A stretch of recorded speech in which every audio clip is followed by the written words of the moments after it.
So we're back then with another build guide video for Tiny Tina's Wonderlands. We have a pretty amazing Spellshot build here. It's Chaos level 35 approved. I got to that no problem in this build, and I'm going to mention straight away that it's a zero cheese build. I see so many builds out there that are absolutely amazing in regards to the damage they do, but they're making use of mechanics that are bugged and will be fixed in future. So this particular build we are showing off today, there's no cheese involved in it at all, so there's no fear that this particular build will be nerfed or anything like that, and it's not too bad to actually gear for this build either. So what we'll do, various different sections we'll break down. We'll start off with an overview, again to the build in a bit more detail.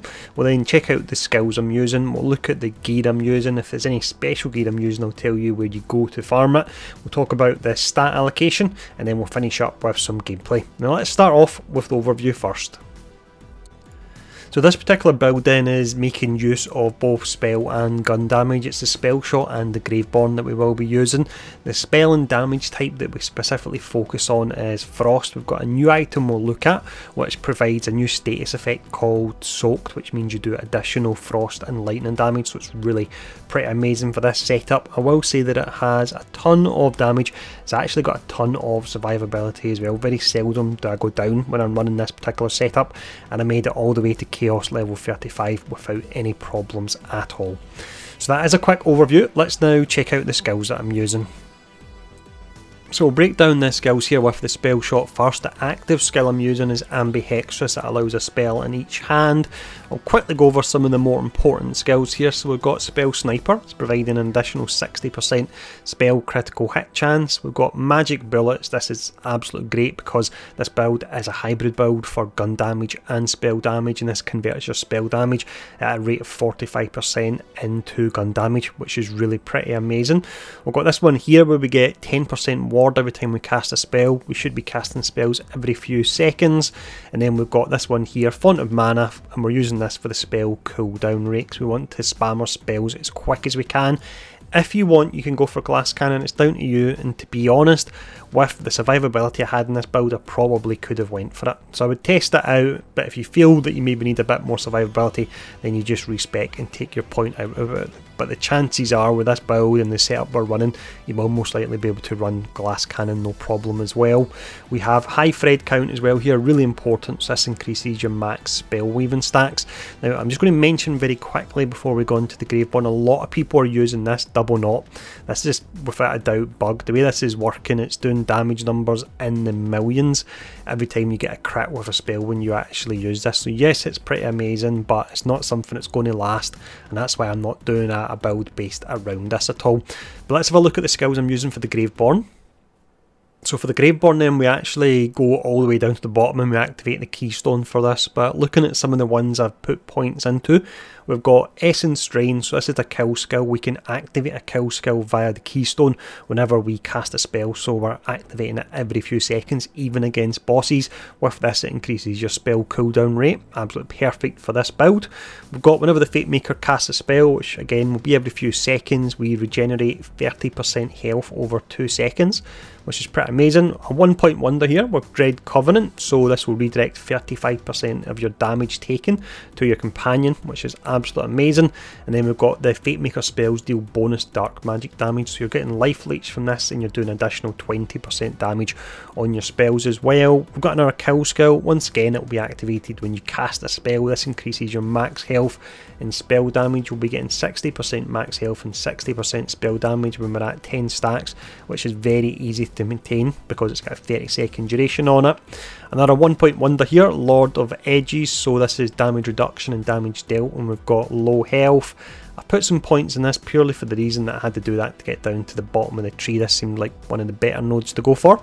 And then finishing up, you've got Morhaim's Blessing, so casting a spell automatically activates all of the Fate Maker's kill skills. So that's the skills. Let's have a look at the gear that I'm using now.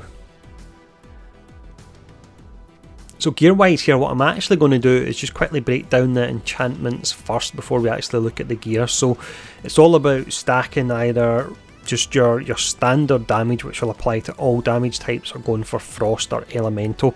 So you can see we've got in spellcast increased frost damage by 30% for 5 seconds, that's on your gun.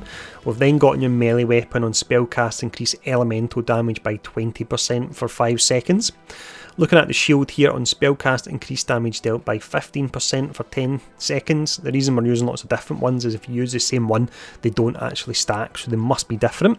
We've got another spellcast one, so increased gun damage by 30% for 10 seconds, and this is a hybrid spell and gun build, that's why we're using that. And then this is quite a nice one which I wasn't aware of previously. So after casting a spell, your gun and melee attacks have 30% critical hit chance for a short duration. Now the amount of crits I'm getting on my gun with this is really pretty amazing, so this is definitely a great one to have.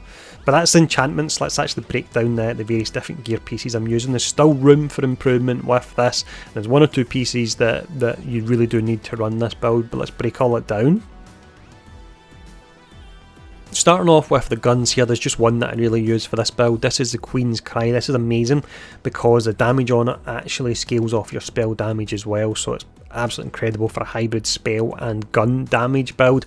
It deals frost damage, which is perfect for the setup we're running. It has an alternative fire mode, which can be amazing for taking down wards as well. In regards to farming this, you can get it from a secret raid boss, but the easiest way to actually get it, and I've managed to get 2 of them from doing this, is when you finish your chaos dungeon and you're in the treasure room, go to the bunny that's got the pistol, and it will be a chance for it to actually drop from there. And as mentioned, I've actually managed to get 2 dropping from there. This is pretty amazing and it is essential for this build. Looking at the melee weapon, we're using this for the fact that when you pick up gold, which is very often, you get increased movement speed and spell cooldown rate all the way up to 30%, which is pretty amazing for a melee weapon. Looking at the rings that we're using here, so you're looking for spell damage of course for both of your rings, and if you can get a legendary one such as this where the effects are increased by 100% when you're fighting a boss, then that would be absolutely perfect. Looking at the shield we're using, primarily I'm using this due to the fact it's got a really nice high capacity on it, but you've also got a rune effect. When you cast a spell, you summon a frost rune under a nearby enemy that explodes after a short delay. I'm actually not sure how much damage that is doing, but the shield, it's got a fantastic capacity on it. One time I'll actually test the damage it's doing, but it does seem to synergise well with the build because we're constantly casting spells and we're doing frost damage as well. We then move on to this. So in order to get this in your normal loot pool, what you have to do is finish the DLC that's out at the moment and beat the big shark. So the reason we're using this, the skills and the stats are okay on it, they're nothing special, but we're using it because with it your critical hits have a 25% chance to create a water nova that applies soak to targets for a duration. Now with soaked, enemies take, it does say 150%, but it's actually, I was going to say only 50, 50 is still amazing. So enemies take 50% damage from lightning and frost, and all our attacks really are frost attacks there, so this is incredible for us. This along with the pistol is essential for this build to actually work. Now looking at the necklace we're using, I'm just really using this for the frost and Spellshot power. In this particular one I could get a better one. In regards to the spells you want to use, a lot of people run double impaling ice spike, so this is really nice. It's got a low cooldown, 11.7 seconds, probably works out about 5 seconds with this setup, and it's got free spell charges and it hits like a truck, so a lot of people run with 2 of these. One I've got recently and I really like because it can hit up to 3 times on ground enemies is the Glacial Cascade, which is a legendary spell, so it's up to you which one you actually run. Personally I like a mixture of the 2. So that is all the gear. Let's now have a look at the stats that we're using.